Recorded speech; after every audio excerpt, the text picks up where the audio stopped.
Okay 4.3 पोलिमर्फिजम पोलिमर्फिजम भनेको हामीले सुरुदेखि नै डे वानदेखि नै के भनेको थियौँ कुनै पनि एउटै अब्जेक्टले अथवा एउटै वस्तुले मल्टिपल फर्म देखाउँछ। जस्तै हामी घरमा हुँदाखेरि कसैको छोरा अथवा छोरी भइन्छ होइन, यदि लेडिज हुनुहुन्छ भने छोरी।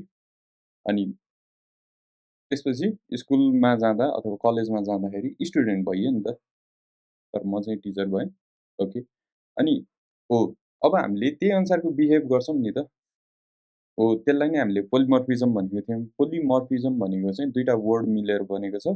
पोली भनेको मल्टिपल अनि मर्फ भनेको चाहिँ फर्म हो होइन। अब त्यसपछि यो चाहिँ एउटा की फिचर हो जावा प्रोग्रामिङ ल्याङ्ग्वेजको, जसले गर्दा के चाहिँ हेल्प हुन्छ, मोर फ्लेक्सिबल र रियुजेबल कोड लेख्न चाहिँ हेल्प हुन्छ। अनि त्यसपछि यसमा चाहिँ हामीले के गरिन्छ, एउटा कमन सुपर क्लास बनाइन्छ अनि त्यसपछि त्यही कोडलाई चाहिँ हामीले रियुज गर्न ट्राई गरिन्छ है। अनि there are two types of polymorphism in Java, compile time polymorphism र run time polymorphism. Okay, compile time र कम्पाइल टाइम भनेको चाहिँ के हुन्छ, कम्पाइल टाइममा हामीले केही इम्प्लिमेन्ट गरेको पोलिमर्फिजमलाई हामीले कम्पाइल टाइम भनियो अभियसली, यो चाहिँ स्ट्याटिक हुन्छ। रन टाइम पोलिमर्फिजम भनेको चाहिँ रन टाइममा हुने भएको भएर डाइनामिक हुने भयो होइन। यसले चाहिँ डाइनामिक रन गरिरहेको बेलामा डाइनामिकल्ली कुन चाहिँ मेथडलाई कल गर्ने भनेर त्यति बेला रन टाइममा डिसाइड गर्ने भएको भएर रन टाइम पोलिमर्फिजम। कम्पाइल टाइमलाई चाहिँ हामीले किन स्ट्याटिक भन्यौँ अथवा कम्पाइल टाइम किन भन्यौँ भन्दाखेरि अलरेडी नै यसलाई थाहा हुन्छ कुन चाहिँ मेथड कल गर्ने कम्पाइल टाइममै नै हो, त्यही भएर यो भनियो। अब यसको चाहिँ इक्जाम्पलहरू हामी ट्राई गर्छौँ अनि ट्राई गर्दाखेरि क्लियर हुन्छ है त। अब मैले चाहिँ यो लेक्चरमा डु इट योर सेल्फ भनेर मेथड ओभर राइडिङ र मेथड ओभरलोडिङ भनेर राखिदिएको छु। मेथड ओभर राइडिङ भनेको चाहिँ जस्तै हामीले यहाँ भन्यौँ नि कम्पाइल टाइम पोलिमर्फिजम र रन टाइम पोलिमर्फिजम होइन, यिनीहरूलाई चाहिँ हामीले कसरी बुझौँ, एउटा प्रिन्सिपल हो, थ्योरी हो। अनि त्यसपछि त्यसको इम्प्लिमेन्टेसन चाहिँ मेथड ओभर राइडिङ र ओभरलोडिङ हो। अब मेथड ओभरलोडिङ भनेको चाहिँ कम्पाइल टाइम पोलिमर्फिजमको इम्प्लिमेन्टेसन हो। अनि त्यसपछि मेथड ओभर राइडिङ भनेको चाहिँ रन टाइम पोलिमर्फिजमको इम्प्लिमेन्टेसन हो है। अनि यसमा डु इट योर सेल्फ भनेर कम्पाइल टाइम पोलिमर्फिजम र रन टाइम पोलिमर्फिजमको पनि छ। त्यसपछि एब्स्ट्र्याक्सन छ। ओके, अब हामीले चाहिँ VS कोडमा गएर यसको इक्जाम्पलहरू हेरेर ट्राई गरौँ। हामीले बुझ्नुपर्ने कुरा कम्पाइल टाइम पोलिमर्फिजम, रन टाइम पोलिमर्फिजम, अनि त्यसको इम्प्लिमेन्टेसनहरू चाहिँ ओभर राइडिङ र ओभरलोडिङ। अनि अर्को चाहिँ डाइनामिक मेथड डिस्प्याच भन्ने छ, हो त्यो कन्सेप्टहरू हेरौँ है त। फर्स्टमा एउटा क्लास बनाऊँ क्यालकुलेटर डट जाभा भनेर। अब जस्तै फर्स्टमा हेरौँ है त। फर्स्टमा कम्पाइल टाइम पोलिमर्फिजमको हामीले के भनेको थियौँ, इम्प्लिमेन्टेसन मेथड ओभरलोडिङ भनेको थियौँ। मेथड ओभरलोडिङ चाहिँ सधैँ एउटै क्लासभित्र हुन्छ। त्यसमा चाहिँ के हुन्छ, मल्टिपल मेथडहरू हुन्छ सेम नेमको। जसरी हामीले कन्स्ट्रक्टर ओभरलोडिङमा के भनेको थियौँ, कन्स्ट्रक्टरको चाहिँ प्यारामिटरहरू मात्र डिफ्रेन्ट हुन्छ, तर अरू एउटै क्लासभित्र एउटै कन्स्ट्रक्टरलाई नै हामीले ओभरलोड गर्छौँ भनेर भनेको थियो होइन। हो त्यस्तै गरेर यसमा पनि लेट्स चाहिँ हामीसँग क्यालकुलेटर भन्ने छ। अहिलेलाई क्यालकुलेटरकोमा के छ, एड भन्ने एउटा फङ्सन छ, मेथड छ, इन्ट ए भनौँ अनि त्यसपछि इन्ट बी भनौँ। अब यसले के गर्छ, अहिलेलाई इन्टिजर नै रिटर्न गर्छ। अनि त्यसपछि यहाँनिर जस्तै दुईवटा प्यारामिटर लियो अनि ए प्लस बी गरेर त्यसलाई नै रिटर्न गऱ्यो है। यो एउटा फङ्सन छ।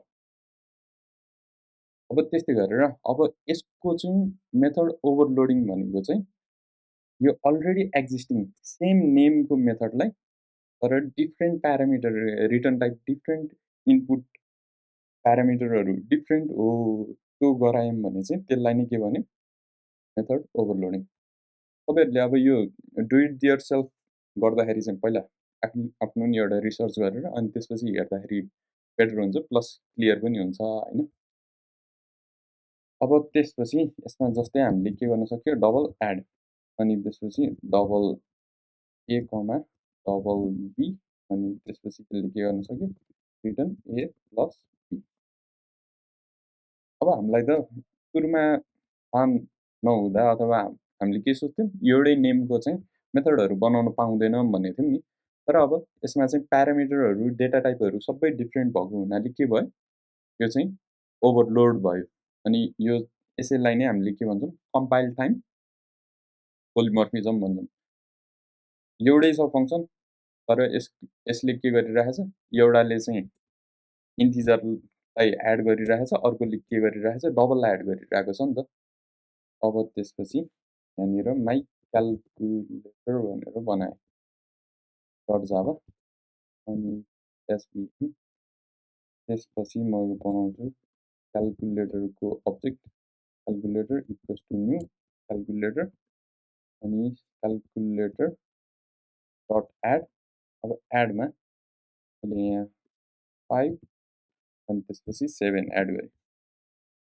अब अघि हामीले चाहिँ तर ब्रिफली थ्योरी भन्दाखेरि के भनिरहेको थियौँ, यो मेथड ओभरलोडिङलाई हामीले के पनि भन्छौँ, कम्पाइल टाइम अथवा स्ट्याटिक पनि भन्छौँ, स्ट्याटिक पोलिमर्फिजम। किनभने यसलाई पहिले अलरेडी थाहा छ कुन चाहिँ फङ्सन कल गर्ने, कुन चाहिँ मेथड कल गर्ने भनेर होइन। जस्तै मैले इन्टिजर पठाउँदाखेरि यसले जेभिएमले अथवा कम्पाइलरले के बुझ्छ, यो इन्टिजरवालालाई नै कल गर्न खोजिरहेको हो भनेर बुझ्छ होइन। त्यस्तै गरेर अब यसमा साउट गरौँ, त्यो गर्नु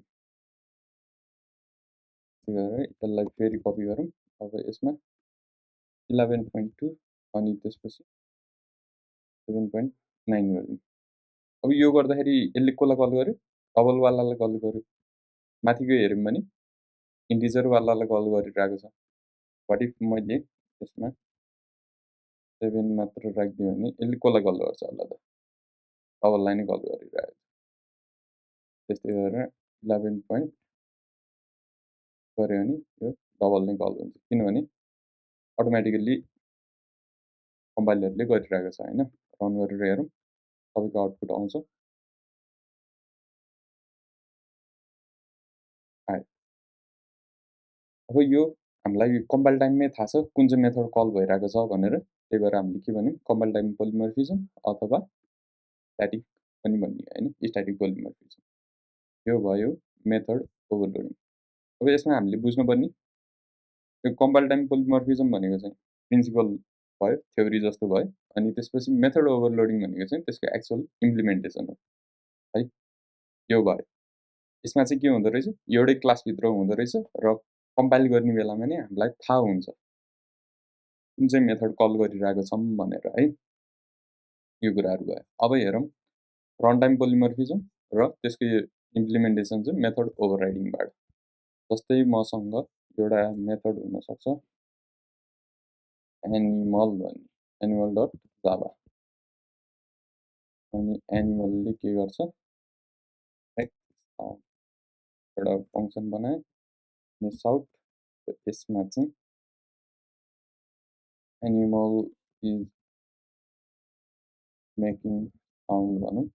अनि त्यसपछि अब यसको लागि चाहिँ एउटा डग डट जाभा, अनि त्यसपछि अर्को भनौँ क्याट डट जाभा।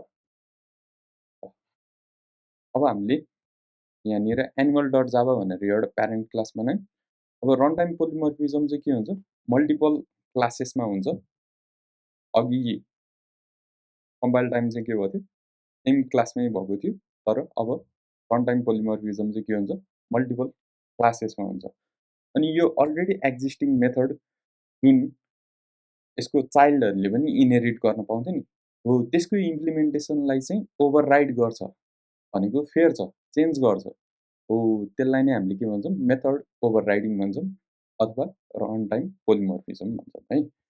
अब हामीले यहाँनिर डगमा जाऊँ, डगलाई चाहिँ के बनाइदिनु पऱ्यो, एक्सटेन्ड्स एनिमल भनेर बनाइदिनु पऱ्यो। अब यसमा बनाइसकेपछि हामीले यो डगबाट एनिमलको यो मेक साउन्ड भन्ने मेथडलाई त कल गर्न पाइन्छ, हामीलाई थाहा छ।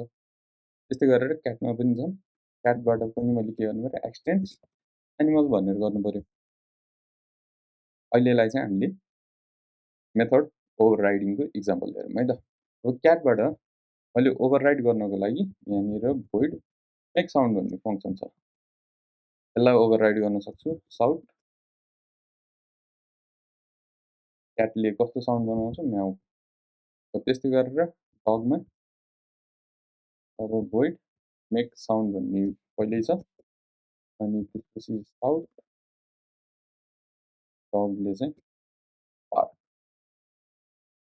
होइन। अब हामीले यसमा लेख्नुपर्ने चाहिँ के छ भन्दाखेरि यो मेक साउन्ड भन्नेलाई हामीले @ओभरराइड भनेर पनि लेख्नुपर्छ। अनि क्याटमा पनि जाउँ, यहाँनिर @ओभरराइड भनेर यो ओभरराइड लेखिसकेपछि जाभाले के बुझ्छ? ए यो मेथड चाहिँ प्यारेन्टमा पनि छ, तर चाइल्डले के गर्यो? यो मेथड चाहिँ ओभरराइड गर्यो। अब कसैले जस्तै एनिमलमा पनि छ नि त मेक साउन्ड भन्ने त, तर अब कम्पाइलरले कसरी थाहा पाउने त नि कुन चाहिँ मेथड कल गर्ने भन्दाखेरि चाइल्ड अब्जेक्टबाट कल गरिरहेको छ, त्यही भएर यो मेथडलाई नै कल गरिदिन्छ। अब इक्जाम्पल हेरौँ, एनिमल इक्जाम्पल भनेर .जाभा अनि PSPM। अब यसमा चाहिँ हामीले के बनाउन सकिन्छ? एउटा एनिमल ए भनेर, अथवा नत्र भने यस्तो गरौँ न, डग इक्वल्स टु न्यू डग अनि त्यसपछि डग डट मेक साउन्ड भयो होइन। त्यस्तै गरेर क्याट अनि cat equals to new cat अनि त्यसपछि क्याट डट मेक साउन्ड। अब यो रन गऱ्यौँ भने हामीले कसलाई चाहिँ कल गरिरहेको छौँ त? यहाँ ओभरराइडवालालाई कल गरिरहेको छौँ है। रन गरौँ।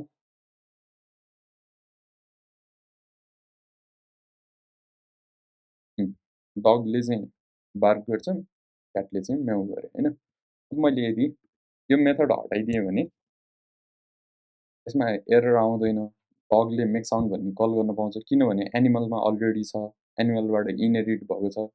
त्यस्तै गरेर रन गऱ्यो नि त। अब एनिमल इज मेकिङ साउन्ड, अब डगले त जेनेरिक साउन्ड त बनाउँदैन नि त, अथवा केही आफ्नै डगले कराउने तरिका छुट्टै हुन्छ अनि क्याटको छुट्टै हुन्छ, त्यही भएर हामीले के गर्यौँ? ओभरराइड गरेको है। त्यसरी बुझ्दा पनि भयो। अनि यही ओभरराइड गर्ने प्रोसेसलाई नै हामीले के भन्यौँ? मेथड ओभरराइडिङ, जुन चाहिँ कसको इक्जाम्पल हो? Run time polymorphism. ओके, अब यसमा यो त भइहाल्यो। त्यस्तै गरेर हामीले अर्को पनि हेरौँ, जस्तै एनिमल भनेर एनिमल भनेर बनाइन्छ। अनि त्यसपछि एनिमल इक्वल्स टु डग अनि एनिमल डट मेक साउन्ड अनि मैले यहाँ न्यू लेख्नु पऱ्यो है। त्यस्तै गरेर अनि यो एनिमल इक्वल्स टु फेरि न्यू क्याट गर्नु अनि एनिमल डट मेक साउन्ड।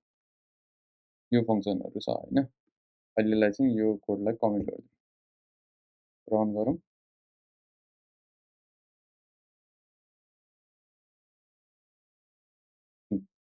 यसरी पनि हामीले गर्न सकिन्छ। अब गरेर रिभाइज गरौँ, हामीले बुझ्न खोजेको के हो? मेथड ओभरराइडिङ र ओभरलोडिङ, अनि त्यसपछि कम्पाइल टाइम पोलिमर्फिजम र रन टाइम पोलिमर्फिजम, अनि डाइनामिक मेथड डिस्प्याच। त्यो 5वटा कन्सेप्ट हो, त्यो कुराहरू चाहिँ बुझौँ है त। फर्स्टमा क्यालकुलेटरमा जाउँ। जस्तै यसमा के गर्यौँ? हामीले एउटै क्लासभित्र एउटै मेथडलाई चाहिँ हामीले के गरेछौँ? डिफ्रेन्ट सिग्नेचरहरू युज गरेर ओभरलोड गरिरहेको थियौँ। त्यसलाई नै हामीले के भन्यौँ? कम्पाइल टाइम पोलिमर्फिजम, जुन चाहिँ के हो? त्यसको इक्जाम्पल चाहिँ के हो? मेथड ओभरलोडिङ हो। अनि यो स्ट्याटिक हुन्छ, अनि कम्पाइल गर्नुभन्दा अगाडि नै हामीलाई थाहा हुन्छ कुन चाहिँ मेथड हामीले कल गरिरहेको छौँ। अनि यो अलिकति फास्टर पनि हुन्छ है। अब रह्यो रन टाइम पोलिमर्फिजम र मेथड ओभरराइडिङ। जस्तै एनिमलहरू सबैले साउन्ड बनाउँछ। अब अहिले सबै एनिमलले साउन्ड कस्तो बनाउँछ भनेर हामीले यहाँ डिफाइन गर्न सकिँदैन नि त, किनभने डग कराउने तरिका छुट्टै हुन्छ, क्याट कराउने तरिका छुट्टै हुन्छ। त्यस्तै गरेर बर्डहरू पनि आफ्नो टाइप अनुसार कराउँछ नि त, डिफ्रेन्ट होइन। त्यो अनुसारको इम्प्लिमेन्टेसन चाहियो। अब सबै जनावरहरू कराउँछ भन्ने हामीलाई थाहा छ, तर कसरी कराउँछ भन्ने त थाहा छैन नि त। हो। अनि त्यसपछि त्यो कुरालाई चाहिँ अब जुनसुकै जनावर अनुसार त्यही अनुसार नै उनीहरूले के गर्न पाए, ओभरराइड गर्न पाए। आफ्नो इम्प्लिमेन्टेसनले चाहिँ त्यो कराउने तरिकालाई फेर्न पायो। अनि त्यो फेर्ने प्रोसेसलाई नै हामीले के भन्यौँ, रन टाइम पोलिमर्फिजम। त्यसको इक्जाम्पल चाहिँ हामीले के भन्यौँ, मेथड ओभरराइडिङ भन्यौँ है।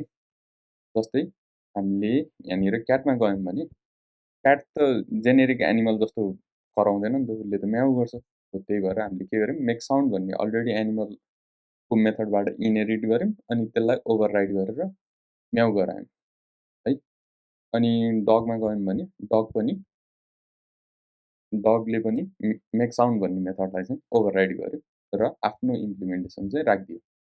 अब हामीले अरू इक्जाम्पलहरू कल गऱ्यौँ भने यहाँनिर इक्जाम्पलमा कल गर्दाखेरि त्यो मेथडहरू जुन ओभरराइड भएको छ त्यही अनुसार नै आउँछ, नत्र ओभरराइड गरेको छैन भने जेनेरिकवाला प्यारेन्टबाट आउँछ भन्ने त्यो पनि हेऱ्यौँ है। अब यो भयो मेथड ओभरराइडिङ र रन टाइम। रन टाइममा चाहिँ के हुन्छ, यो जेभिएमले डिसाइड गर्नुपर्छ नि त, कुन चाहिँ मेथड कल गर्ने, अब चाइल्डमा छ कि छैन, प्यारेन्टमा छ कि छैन, कहाँबाट कल गर्ने भनेर डिसाइड गर्नु पऱ्यो। त्यही भएर रन टाइम भयो। अनि त्यसपछि हल्का स्लो पनि हुन्छ, त्यस्तो डिफ्रेन्स चाहिँ देखिँदैन तर स्लो चाहिँ हुन्छ। अनि यो के भयो, डाइनामिक भयो नि त। अनि अर्को कन्सेप्ट भनेको हामीले बुझ्नुपर्ने डाइनामिक मेथड डिस्प्याच। अब जस्तै यहाँनिर हेरौँ, हामीले एनिमल एनिमल भनेर लेख्यौँ नि त। अब यो त हामीले अब्जेक्टको नाम भन्छौँ होइन, तर यसलाई चाहिँ प्यारेन्टको रिफरेन्स हो। अनि त्यसपछि के गरिरहेका छौँ, हामीले इज अ भनेर भन्न मिल्छ भनेको थियौँ नि, डग इज अ एनिमल भने जस्तो कन्सेप्ट भयो होइन। अनि त्यसपछि अब एनिमल मेक साउन्ड भन्ने छ नि त, यो मेथडलाई, यो प्रोसेसलाई चाहिँ हामीले के भन्छौँ भन्दाखेरि डाइनामिक मेथड डिस्प्याच। अब यसले जेभिएमले यहाँ टाइप हेरेर कुन चाहिँ मेथड कल गर्ने भनेर डिसाइड गरिरहेको छ। नाम हेर्दाखेरि एनिमल एनिमल सबै छ, मेक साउन्ड भन्ने नै छ, तर अहिले एनिमल भन्नेले कुन चाहिँ अब्जेक्टलाई, कुन चाहिँ क्लासको अब्जेक्टलाई चाहिँ रिफर गरिरहेको छ त्यो हेरेर त्यही अनुसारको साउन्डलाई चाहिँ कल गरिदिन्छ भने चाहिँ हामीले त्यसलाई के भन्यौँ, डाइनामिक मेथड डिस्प्याच। जस्तै त्यसमा हामीले हेऱ्यौँ भने अघिको यहाँनिर कल गर्दाखेरि नि एनिमल छ नि त, एनिमलमा पोइन्ट भइरहेको छ। अब यसलाई पनि क्लिक गर्दा एनिमलमै पोइन्ट भएको छ, तर हामीले रन गरेर हेऱ्यौँ भने के हुन्छ, यो रन टाइममा भइरहेछ नि त, पार्क भनेर आइरहेको छ है। हो यो चाहिँ डाइनामिक मेथड डिस्प्याच भयो। यहाँ चाहिँ यहीँ जान्छ, यहाँ पनि यहीँ जान्छ। ओके, यो थियो पोलिमर्फिजम।